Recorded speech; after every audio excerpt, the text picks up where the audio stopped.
Assalamualaikum warahmatullahi wabarakatuh. Perkenalkan, nama saya Faid Darda, NIM 2103060005, kelas Peternakan B, Program Studi Peternakan Fakultas Pertanian Universitas Sumatera Utara. Di sini saya akan menjelaskan biosintesis telur untuk memenuhi tugas mata kuliah Praktikum Produksi Ternak Unggas. Dosen pengampu Ibu Insinyur Tati Fidianasari, SPT, MP, IPM.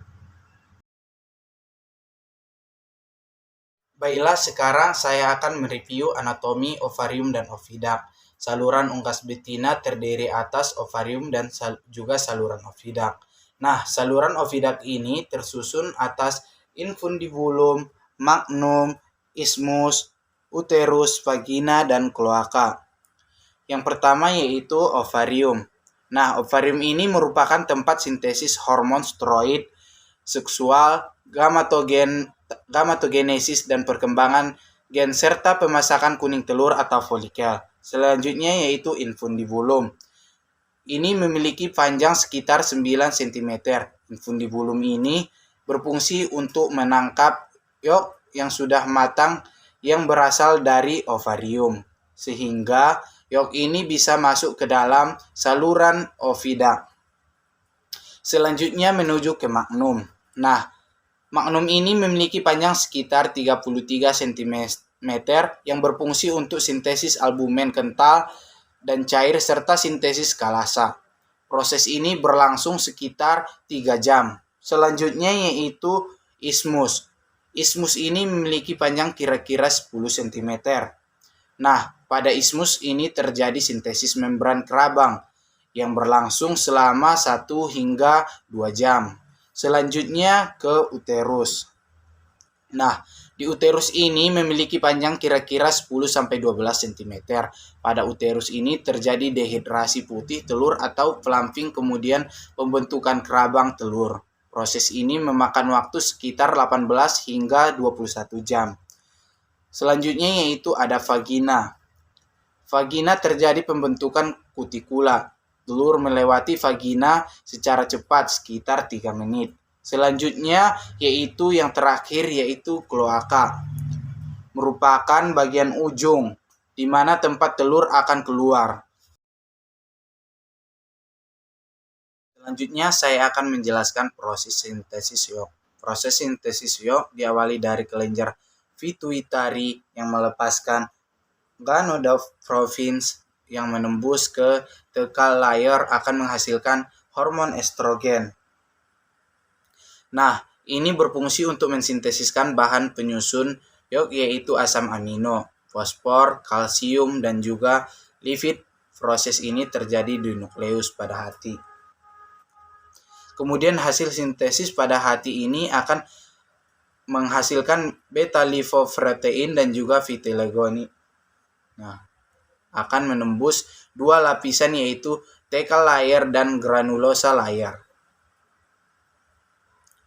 Selanjutnya vitiligonin akan terbagi menjadi lipovitilin dan juga fosfitin yang mana akan menembus dua lapisan yaitu thecal layer dan granulosa layer sehingga akan menghasilkan yolk.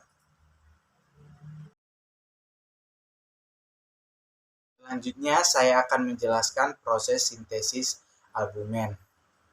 Protein albumen terdiri atas ovalbumin 54%, konalbumin 13%, ovumuksid 11%, ovoglobulin 8%, lisosim 3,5%, alfa dan beta ovumusin 1,5-3%. Terdapat juga protein yang levelnya sangat kecil yaitu avidin 0,05%, flavoprotein 0,8%, ovomakroglobulin 0,5%, ovoinhibitor 0,1-1,5%, ovoglycoprotein 0,5-1%, dan papain inhibitor 0,1%.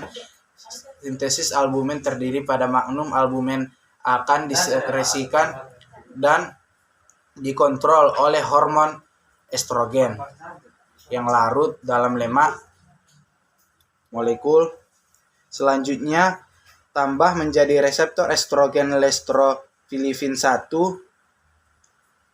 sel dan diikat oleh reseptor estrogen kompleks estrogen dan reseptornya tidak aktif menuju kompleks reseptor estrogen 2, kemudian masuk ke dalam nukleus dan berinteraksi dengan kromosom, menyebabkan gen tertentu dibentuk menjadi mRNA. Kemudian mRNA akan keluar dari nukleus menuju ke ribosom.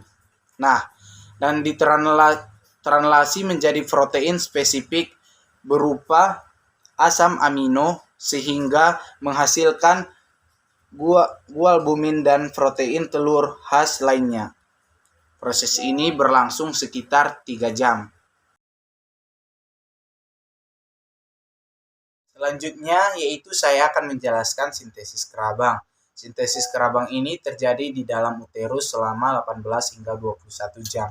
Sintesis kerabang terjadi dikarenakan adanya ion kalsium dan karbonat yang berada di dalam plasma darah. Ion karbonat ini berasal dari hasil metabolik mukosa sel kelenjar kerabang yaitu CO2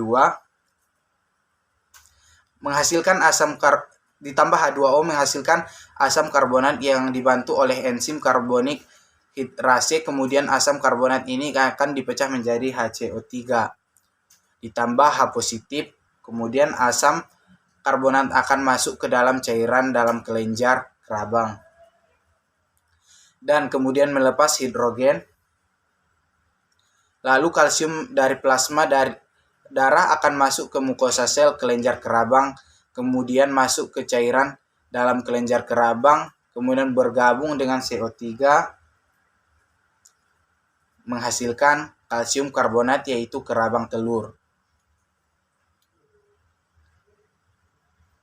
Video dari saya, bila ada kata-kata yang salah, saya mohon maaf. Assalamualaikum warahmatullahi wabarakatuh.